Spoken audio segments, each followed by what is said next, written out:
পৌষ মাসের প্রথম দিন থেকে নতুন নিয়ম চালু হয়ে গেল তারাপীঠের মা তারার মন্দিরে। এবার থেকে তারাপীঠ মন্দিরে পুজো দিতে এলেই মানতে হবে নয়া নিয়ম। কয়েকদিন আগেই প্রশাসনিক বৈঠক হয়েছিল তারাপীঠ মন্দির কমিটির সভাপতি, সহ সভাপতি ও মা তারা সেবায়েতের সঙ্গে, যেখানেই জেলাশাসক মন্দির নিয়ে বিশেষ কিছু গুরুত্বপূর্ণ সিদ্ধান্ত নিয়েছিলেন। সেই নিয়ম আজ পৌষ মাসের 1 তারিখ থেকেই চালু হয়ে গেল। যেমন নির্দেশ দেওয়া হয়েছে যে নির্দিষ্ট সময় মন্দির খুলতে হবে, বন্ধ করতে হবে, নির্দিষ্ট সময় মায়ের মন্দিরে ভোগ নিবেদন করতে হবে, 2টি লাইন পুজোর জন্য রাখতে হবে, অতিরিক্ত লাইন করা যাবে না, তার মধ্যেই জেনারেল লাইনকে 1 ঘন্টা আগে চালু করতে হবে, তারপরে বিশেষ লাইন খোলা হবে। মন্দিরের গর্ভগৃহের ভিতরে গোলাপ জল বা আলতা ইত্যাদি দেওয়া যাবে না, মায়ের চরণ স্পর্শ করা যাবে, মায়ের মূর্তিতে জড়িয়ে ধরা যাবে না। আরও কিছু নিয়ম চালু হলো আজ 1 পৌষ থেকে। আমাদের মন্দিরের নিয়মাবলীগুলি আজকে যেগুলো আমরা সকাল থেকে যে নিয়মগুলো পালন করছি, সেই নিয়মগুলো কিন্তু আমাদের আগে থেকেই ছিল এবং সেই নিয়মগুলো যাতে আরও ভালোভাবে কার্যকারী হয় সেই বিষয়গুলোর উপর নজরদারিটা বাড়ানো হয়েছে।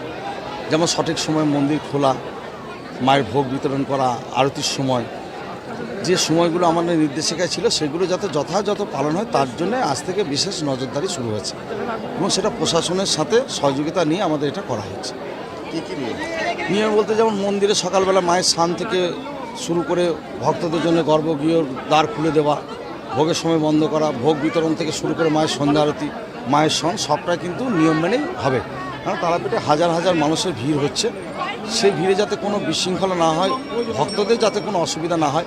কারণ আমাদের বিরুদ্ধে একটা অভিযোগ ছিল যে মানুষ দীর্ঘক্ষণ ধরে দাঁড়িয়ে থাকে, তাই পুজো পদ্ধতিতে কিছু পরিবর্তন করা হয়েছে। মানে লোকে গর্ভগৃহে ঢুকে মায়ের চরণ স্পর্শ সবই করতে পারবে, আর পুজোর যে অন্যান্য সামগ্রী থাকবে সেগুলো সেবায়েতরা মায়ের চরণে নিবেদন করবে। তাহলে স্বাভাবিকভাবে একটা লোকের ভক্তের দর্শন ক্রম শুরু হবে। তাই স্বাভাবিকভাবে আমি প্রতিটি যে পুজোর লাইন আছে সেই লাইনগুলো চলতে থাকবে, তাই ভক্তদের অনেক সুবিধা হবে এবং সেটা প্রতিটি ভক্ত বুঝতে পারছে সকাল থেকে যে তার ফল তারা পাচ্ছে। কারণ আমরা মন্দিরটাকে সেভাবেই নিয়ে যেতে চাই, কারণ ভক্তদের যাতে কোনো অসুবিধা না হয়। কারণ ভক্তদের জন্য আজকে এই তারাপীঠ, তাই তাদের অসুবিধার কথাগুলো চিন্তা করে আমরা মন্দির কমিটি, উপদেষ্টা কমিটি, আমাদের জেলা প্রশাসন, টিআরডিএ, আমরা সব যৌথভাবে মিটিং করেছি যে ভক্তদের কোনো অসুবিধা যেন না হয় এবং সেই বিষয়গুলোকে মাথায় রেখেই আজকের এই নিয়মগুলোকে আরও কার্যকারী করা হচ্ছে। হ্যাঁ,